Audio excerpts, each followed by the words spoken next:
Kim feels a threatening aura from him, and there's a warning on screen that he shouldn't show hostility against his current target. The related main scenario has been activated. The system displays the main scenario number 6, Little Savior. The category is main, the difficulty is S. Clear conditions are to fight alongside the small people to defeat the catastrophes who are attacking the planet of Peaceland. The time limit is 40 days, and rewards are 300,000 coins and something unknown. The penalty for failure is the destruction of Peaceland. The system notifies that the catastrophes currently encountered are the second catastrophe that dreams of usurping. The first catastrophe is the King of Catastrophes. The system notifies that the catastrophe that dreams of usurping reveals itself as Yamamoto Hajime. A warning appears again for Kim. If he wants to turn down this scenario, then he should hunt down a small person within the next 10 minutes, or else the star stream will consider him to have no intention of acting as a catastrophe. A timer appears above Kim's head. Kim thinks that the King of Catastrophes, whom he still hasn't encountered, must be the serpent incarnate. Kim tells Yamamoto that they shouldn't fight because he is not his actual target. He tells Kim to just die. The ground starts breaking under Kim's feet, and a huge centipede appears. The system warns Kim that the catastrophe Yamamoto is not under any penalties because he can attack a fellow catastrophe. Kim thinks so he can attack him without having to worry about growing smaller. The centipede attacks Kim, but he jumps backward to avoid the attack. The system notifies Kim that the constellation has increased their synchronization with their incarnation, and a few constellations are not happy with Yamamoto's actions. Kim starts running away from the centipede, and the system notifies that the constellation that has given away his life to seal away demons is looking at Kim. Yamamoto orders his men to attack Kim. Kim thinks that he must know that he will grow smaller once he kills someone. He thinks that if he takes someone's life here, then he could lose the effects of the King of No Killing. He can't waste his precious extra life on killing Japan's leader. Masked men block Kim's path from the front, and the centipede attacks from behind. Kim activates the Ganpyeongwi's special ability, the Echo of Stars. It allows Kim to seek the help of a high constellation. The constellation can refuse his request, and the number of times Ganpyeongwi can be used will be reduced when the constellation responds to his request. The system notifies that the high constellations hear his voice flowing through the stars. Kim shouts that he calls upon the Onmyoji of Contradictions, and light strikes at Kim from the skies. The system notifies that the stigma, 5 elements of Yin and Yang level 1, has nullified the effects of the demon's formation. Kim makes a hand sign, and Onmyoji appears behind him. There's a gust of wind, and leaves start flying towards the masked men. The system notifies that Stigma Shikigami level 1 has immobilized all occultists and monsters of fable nearby. Someone yells to watch out. They are no ordinary leaves. Kim thinks that Shikigami, also known as a paper doll, is a stigma that's fatally effective against monsters of fable. The masked men are unable to move. Yamamoto says that he has chosen a supporting constellation with the origins of a monster fable. Kim thinks that the constellation he called upon is Japan's #1 exorcist, the Onmyoji of Contradictions Abe no Seimei. Yamamoto tells Kim that he used his head quite well there, but he has also been immobilized. Once his mana runs out, he will be dead. The system notifies that the constellation centipede is glaring at the Onmyoji with contradictions, and it is warning him not to get in his way. Kim thinks that he is right. He will only be able to hold for the next 1 or 2 minutes, but about him dying, he starts laughing and says they will see about that. Kim says now, old lady. She jumps down from Kim's shoulder and becomes big again. Everyone is surprised to see that. Yamamoto tells his men not to be startled. She is just an old lady. Kim thinks that she never grew smaller in size because she entered the scenario as a small person in the first place. That was thanks to the spell that Giannucci, who worked under his mom, put on her. The system notifies that the incarnation Bok Sun Lee used the skill to respect the elderly at level 7. She starts walking towards the masked men, and everyone starts bowing down. The system notifies them that all incarnations who are younger than her have been overcome with respect for her. She starts smiling, thanks them for bowing down, and says that there's no need to make way for the little old lady. She stomps her foot on the ground, and the system notifies her that Bok Sun Lee is preparing to cast the stigma in the invocation rite level 2. The system notifies that the constellation, the Shaman King, is looking at their incarnation with third eyes. She says, come on now, just help her out. Kim thinks that her supporting constellation is the Shaman King.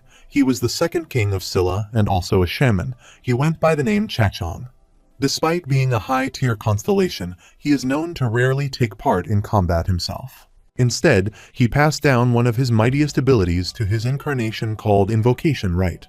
It is a powerful stigma that one can use to borrow a single ability belonging to any constellation, so in other words, that old lady is pretty much a living Ganpyeongui. Bok Sun Lee asks whose powers she should borrow this time. Yamamoto calls her a fool and says that it doesn't matter whose power she borrows unless it is from a constellation that is fabled or higher. She says, "Hey Centipede, let her tell him a story. A long time ago, there was a village, and in that village lived a fair maiden. She was so kind-hearted that she would generously provide for any creature that walked into her kitchen, even little creatures like toads, but one day that fair maiden was chosen to be sacrificed to a monster that hunted the village, and that village was under the rule of a giant centipede. Soon, the poor maiden arrived at the habitat of the centipede, but a creature had come to save that maiden from a centipede. Yamamoto is shocked to hear that story. He orders his men to stop her. He looks scared and says that her supporting constellation is a toad. Bok Sun Lee is smiling and says that the toad that saved the maiden was the same toad she had fed earlier. She looks stronger and bigger than before. Kim thinks that the constellation she called upon is the toad of Ogonwon. Bok Sun Lee starts walking towards Yamamoto. She has a giant toad behind her. The system notifies that the constellation toad of Ogonwon enlarges its body with a satisfactory smile. Yamamoto is scared of her constellation. Kim thinks that dramatization is what happens when two constellations that are related end up facing each other, and the constellations that have famous fables about them are powerful, and they grow even stronger when they are in similar situations that in the fables about them. Bok Sun Lee grabs Yamamoto from his arms and lifts him in the air. He starts screaming in pain, and she asks him what he thinks happened next. The system notifies that the blue flame of the toad has regained its original power due to dramatization. Bok Sun Lee opens her mouth wide, and the system notifies her that the attack power of the blue flame of the toad has increased by 300% due to the stigma of Shikigami. Yamamoto starts sweating, and Bok Sun Lee attacks her with a fire blast from her mouth. She says the moral of the story was not to play with fire. Bok Sun Lee drops him on the ground, and Yamamoto's face is burned. The system notifies them that a catastrophe of renown has fallen, and she has received 5,000 coins. The system notifies Kim that the effects of the stigma Shinigami have come undone due to the excessive use of mana, and all the leaves also start disappearing. Bok Sun Lee has returned back to her old self. Kim comes near her as she is wiping sweat from her face. The system notifies that the main contributors are Bok Sun Lee and Dokja Kim, and that the character Bok Sun Lee has forfeited all of her powers as a catastrophe. The Dokibai has decided that Bok Sun Lee has taken up a hostile stance against the scenario. The system notifies them that Bok Sun Lee has begun to grow smaller. She asks Kim if he could carry her, and Kim tells her that she should put something on first. The masked men shout that they killed their leader and start running towards Kim. Kim activates the Way of the Wind level 8 and attacks the masked men. The system notified that Kim received a level 2 scenario penalty. Kim thinks that he has 10 minutes left with the ability from the bookmark skill and 5 minutes until the penalty kicks in, and he has to escape this forest within that time limit. Kim starts running when he hears a voice. Ren shouts at him from the cage to take her with him. Kim grabs everyone and starts running. A masked man says kill him. He's going to grow smaller soon. They start throwing knives at Kim. Kim thinks that this is too dangerous. Suddenly, Kim stops running, and he notices that the forest is changing shape. Ren shouts at Kim to be careful because it is nighttime.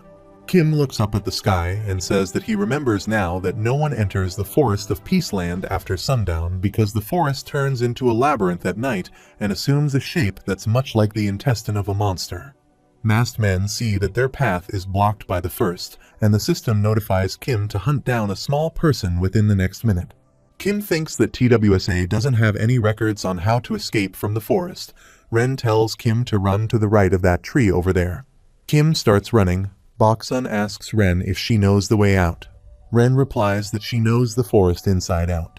Bok Sun says that she must have a skill that helps her with that, and Ren says that she does. Some of the masked men spot Kim again and start attacking. Only 30 seconds remain, and Ren says that they are almost out of the woods. The countdown ends, and the system notifies Kim that he failed to hunt down a small person within the time limit. The Dakibai of Starstream has determined that he has no intention of acting as a catastrophe, so he will now be under level 3 penalty, and now he will begin to grow smaller. Kim tells everyone to get off of him, and everyone jumps on the ground. Lightning strikes and Kim transforms into a small size. Shin asks if he is alright. Kim thinks that he is lucky that his coat shrunk with him. Kim looks at Asuka Ren and calls her name. She says that she doesn't recall ever telling him who she is. Kim tells her that Michio told him about her and tells her to please lead the way for his friends. Kim asks Ren if she could take them to Veronica's castle. She asks how he knows about the locations of Peaceland. Kim says that there's no time to explain because he needs to stop the masked men. Ren says okay. Lee tells Kim that he can't leave him behind, and Kim tells him that he must. It is the only way for everyone to survive. Kim says that he can make to escape if he is alone. The masked man arrives there and says that Kim has grown small, so he will stomp him into the ground like a bug. Kim thinks that now that he is smaller, even a small fry like him looks scarier, so he tells Gilleong to call for help. Gilleong nods his head and calls some insects. Everyone gets on top of the insects, and Kim says that he will see them all later. The masked man starts attacking Kim with a knife, but he dodges the blade and thinks that even a mere graze is enough to kill him. The masked man says that he will kill Kim and everyone else should go after the others. Kim says that he won't let them and activates the stigma of Shikigami level 1. The leaves start sticking to the masked men again and they are unable to move. Blood starts dripping from Kim's nose. The system notifies him that the constellation on Myoji of Contradictions has given him his blessings. A voice says that he is moved by how Kim put the safety of his allies before himself. Kim thinks that it is a constellation voice. He says that it is nothing, but he would like it if he kept on helping him. The voice says that he has a favor to ask from him. Kim thinks that he has a bad feeling about this, and the constellation says that he wants Kim to kill the serpent for the incarnation of Japan. Kim is surprised to hear that. He thinks that it is not a bad deal because he needs to kill the serpent anyway. Kim tells the constellation that it doesn't sound fair, but he will consider it if he recovers his mana a little more. The system notifies Kim that the constellation on Myoji of Contradictions has used magic to recover his mana by a minuscule amount. Kim starts smiling and thinks that he shouldn't expect more from the Onmyoji of Contradictions. Kim says that he doesn't get it. He asks what happened to Japan when they had a great king like Izumi. The constellation says that Izumi was a fine incarnation. Kim asks why they let the serpent become the king of catastrophes and run amok, and isn't Izumi's supporting constellation the one who kills the serpent? The constellation replies that he has got it all wrong, that it is not Izumi's supporting constellation. Kim is surprised to hear that. The constellation's voice disappears. Kim thinks that the rule of plausibility doesn't allow any more information to be known. The system notifies Kim that 30 seconds are remaining to use the power of the Ganpyeongui. Kim sees that the Shikigami has started to vanish, and he wonders if he will be able to make it if he were to run toward the forest. He thinks that he might end up getting himself killed. Time is running out, and the system notifies Kim that the Constellation Defense Master is sighing at how pathetic he is. The system notifies that Pildu has activated the stigma of the militarized fortress, and a lot of machine guns appear around Kim. Pildu warns them that they have trespassed onto private property. Kim starts smiling and thinks that he can't believe he's actually glad to see this message. The machine guns start firing at the masked men. They say that it hurts. The machine guns start turning into a fortress. Kim thinks that it is not a militarized zone but a militarized fortress. He can't believe that the Pildus's stigma level exceeds level 10. A small person orders everyone to charge, and an army of small men starts attacking masked men, and Pildu also starts shooting at them. Pildu appears from behind and says that it is his property, stop trespassing and get lost. The masked men say that they will retreat for now, and the small people start rejoicing that they have won and defeated the catastrophe. They start praising the goddess. Someone jumps down from the fortress. Kim looks at her and says that she has made a name for herself. Seong starts walking towards Kim and says long time no see Dr. Kim. She puts her finger on his neck and tells him that he is as ugly as ever. After some time, Seong explains that she got run over by a bus full of survivors while she was walking on the road. Kim looks at her with disbelief and says that it doesn't make any sense. Kim asks what about Pildu. Seong says that the same thing happened to him, but he drowned in the Han River. Kim asks if this is some kind of fantasy novel, and Seong replies that he must have forgotten where they are right now. Kim asks what this is about a goddess, and if she makes them call her that. Seong says that he always keeps babbling on, and maybe she shouldn't have saved him. Pildu says that they both are quite the pair. Kim is looking at Pildu. Pildu asks what he is starting at, and Kim tells him that he is sorry for not taking better care of him. Pildu says that he makes it sound like he begged him to take care of him. He asks if Kim's brain has grown smaller too. Kim says that he is just saying that because he is indeed sorry and thanks for saving his life. Pildu is surprised to hear that.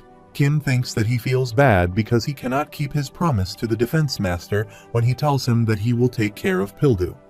The system notifies Kim that the Constellation defense master scoffs at what he just said. Pildu tells Kim that he should start taking better care of him now. The system notifies that Kim gifted 5,000 coins to the defense master, and the Constellation defense master nods his head reluctantly. Kim looks at Seong and thinks that it is good that they're alive, although they have grown smaller. He suddenly wonders why these two forfeit being a catastrophe and choose to grow small. It is just not like them to be so selfless. Michio comes out from the woods and starts waving at Kim. He thanks them for saving his life, and Lee tells Kim that if it weren't for Pildu and Seong, they would have all died. Seong says that she is just doing her job, and Kim thinks she is brazen. She looks at Kim and asks what it is, and he replies that it is nothing. Jihai asks Seong which group she is from, and she tells her that her combat skills are on par with that of a king. Jihai says that she has never seen her before. Kim and Seong are alarmed. Kim thinks that they don't know that Seong was the first disciple and Jihai was hurt the most in Chungmuro. She won't just stand by if she finds out who Seong used to be. Kim tells Jihai that she's a friend of mine, and she has quite a temper, so she likes to travel alone. Seong is surprised to hear that. Lee asks if she is his friend, and Kim says yes. They go way back. They have been friends since before the scenario began. Ren raises her hand and says sorry to interrupt, but could she ask something? Jihai whispers to Kim that he seems good with women and asks if that pretty lady is his friend too. Kim tells her no, she's a Japanese incarnation he saved from captivity.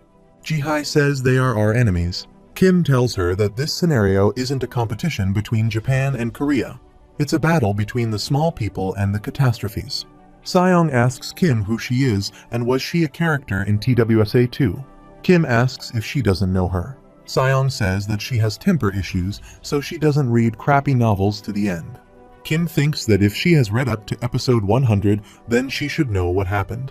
Ren asks Seong how she has conquered the northern area of Peaceland already. Seong asks Kim what she is saying. Kim tells her that she is asking how she ended up becoming a goddess. Kim thinks that he is curious about that too. Kim thinks that one day on Earth is 3 days in a peaceful land, and it has been a little over a week since they got separated, which means Seong has spent 3 weeks in a peaceful land already. She did manage to become the king of the prophets in just a week when she was back on Earth, so it's not strange that she became a goddess in 3 weeks. Seong says that she told them earlier that they found themselves in the northern region. She and Pildu fell in the middle of Veronica Castle, while it was under siege. The first batch of participants from Japan had been attacking Veronica. She was just going to loot the dead and run for it, but then they started talking to them. Kim asks if she killed them, and she says of course, but she wouldn't have done that if she had known that she would grow smaller. Kim thinks that the kingdom of Veronica is on the verge of ruin due to the onslaught of catastrophes, and 2 people fell into the castle in the middle of the siege and killed the catastrophes. Now he gets how they could have looked like deities, and that also explains why the small people attacked them with such fierce hatred the moment they saw them. After some time, everyone returns to the castle, and the small people are happy to see that the goddess is back. Kim thinks that people of this world look like earthlings of the past. There aren't any swordmasters or ninth circle mages here, and on top of that, their abilities are restricted by the system that's in place. No matter how hard they fight, there'll always be the weak civilians of a typical fantasy who suffered at the hands of invaders from another world. Kim thinks that he knows whose work this world is. Kim turns around and tells Asuka Ren that he wants her to join the Korean group. Ren is shocked to hear that. In the morning, everyone is looking at their screens inside the castle. Jihai asks if they need to protect Veronica's castle until the scenario ends. Kim says yes, that is their mission, and he tells them that he wants all of them to help Pildu protect the castle. If anyone from Japan's first team or the Serpent appears, don't fight them head-on. They must run, even if it means abandoning Veronica. Kim tells them to promise him that. Lee says that he promises and asks Kim if he is thinking of going alone. Kim replies that he will go with Seong and Ren. Seong asks which way they are going. Kim says east, where the strangely shaped rocks are. Ren tells Kim that Japan has already taken over that area. Kim says that he knows, and that's the reason why he brought her along. Ren asks if he trusts her that much, and Kim says that he doesn't, but he is hoping that she can pay him back to save his life. Kim thinks that they will get there in 2 days, and he needs her to tell her all the information before they get there. Seong asks Kim if he is going to look for the King of the Catastrophes. Kim says that the scenario won't end unless they kill him. Ren asks Kim if he is saying that he knows who the King of Catastrophes is. Kim tells her that he was hoping she would tell him that. Ren wonders if she could entrust these people with the information, and if she was to tell them, then how much should she tell them? Kim asks Ren how the White Demon King Izumi Hiroki became the King of Catastrophes. Ren asks how he knew that.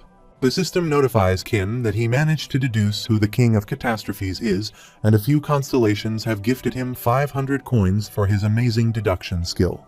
Kim remembers that Izumi was a supporter of Yu in the latter rounds, and he was very competent, but he decided to become a catastrophe this time around, and this was something that didn't happen in the earlier parts of TWSA. Kim tells Ren that they don't have time to worry about that right now, and it isn't important how he knows. Ren says that she is to blame for what happened to Izumi. She remembers that Izumi was against the killing of small people, but Yamamoto said that they would clear the scenario with ease if they became catastrophes themselves and started killing small people.